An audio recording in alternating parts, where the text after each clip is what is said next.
How are you going to respond to the claim that Democratic presidents are better at creating jobs than Republicans? Well, first of all, I must say, as I think about that question, I think about a woman I met the other day. She said to me, you know, Carly, I go to bed every night afraid for my children's future.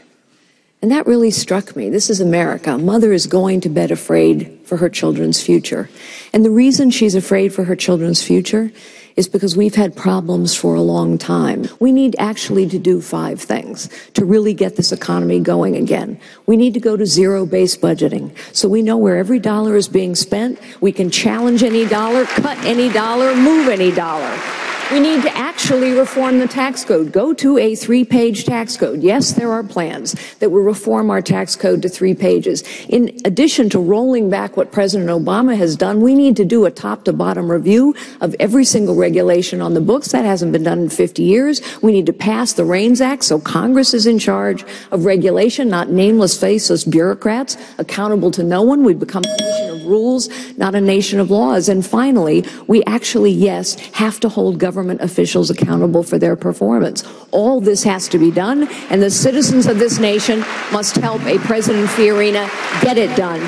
We must take our government back. Thank you. Specifically under the President's Affordable Care Act, employers with 50 or more employees are required to offer health insurance or be fined. What specific ways will you alleviate the pressure on small business? Well, first, Obamacare has to be repealed because it's failing. It's failing the very people it was intended to help, but also it is crony capitalism at its worst. We need to try the one thing in health insurance we've never tried. Health insurance has always been a cozy little game between regulators and health insurance companies. We need to try the free market, where people actually have to compete. I know more about innovation and entrepreneurship than anyone on this panel because I have led innovative businesses in the most highly competitive industry in the world for decades. The secret sauce of America is innovation and entrepreneurship. And we've got to take our government back, and to do that, we have to know where every dollar is being spent and be able to move any dollar. We have to hack through this regulatory thicket, repeal so much, but also know what's in that regulatory thicket. We don't even know what regulations have been passed. Third, we need to build a meritocracy, as Scott Walker, by the way, is trying now to do in Wisconsin. And finally, we need to get to a 3-page tax code, and yes, that plan exists. Just to be clear, you want to repeal Obamacare. But what's the alternative? The alternative is to allow states to manage high-risk pools for those who really need help. Look, I'm a cancer survivor, okay? I understand that you cannot have someone who's battled cancer just become known as a pre-existing condition. I understand that you cannot allow families to go bankrupt if they truly need help. But I also understand that Obamacare isn't helping anyone. We're throwing more and more people into Medicaid, and fewer doctors are taking those payments. The point is, Obamacare is crushing small businesses. It is not helping the families it was intended to help. This is why we must combine, actually, zero-based budgeting with tax reform. Because unless we can examine and cut and move every single dollar of discretionary spending in the federal government, we cannot reform taxes and reduce spending at the same time. Every dollar must be examined. Any dollar can be cut. Any dollar can be moved. We have to go to a 3-page tax code. You lower every rate. You close every loophole. Why? Because the government uses the tax code to decide winners and losers. You have to strip the corruption out of the tax code to pay for it. You have to know where every single dollar is being spent. We need so you can cut where you need to and invest where you need to. The two go hand in hand. But as far as the Ukraine is concerned, and you could say Syria, as far as Syria, I like if Putin wants to go in, and I got to know him very well because we were both on 60 Minutes. We were stablemates, and we did very well that night. You know, Mr. Trump fancies himself a very good negotiator. And I accept that he's done a lot of good deals. So Mr. Trump ought to know that we should not speak to people from a position of weakness. Senator Paul should know that as well. One of the reasons I've said that I would not be talking to Vladimir Putin right now, although I have met him as well, not in a green room for a show, but in a private meeting,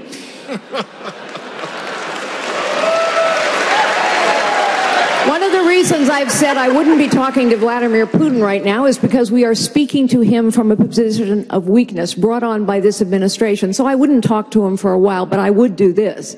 I would start rebuilding the Sixth Fleet right under his nose, rebuilding the missile defense program in Poland right under his nose. I would conduct very aggressive military exercises in the Baltic states so that he understood we would protect our NATO allies and would-be allies. And I might also put in a few more thousand troops into Germany, not to start a war, but to make sure that Putin understands that the United States of America will stand with our allies.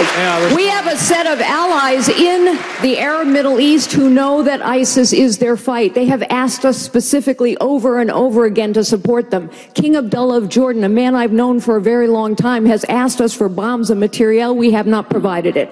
The Egyptians are asking us to share intelligence. We are not. I will. The Kurds have asked us to arm them for 3 years. We're not. I would. The Egyptians, the Saudis, the Kuwaitis, the Bahrainis, the Emiratis, the Kurds, all of these people I know, by the way, understand ISIS is their fight, but they must see leadership, support, and resolve from the United States of America. We must have the strongest military on the face of the planet, and everyone has to know it. Senator Paul.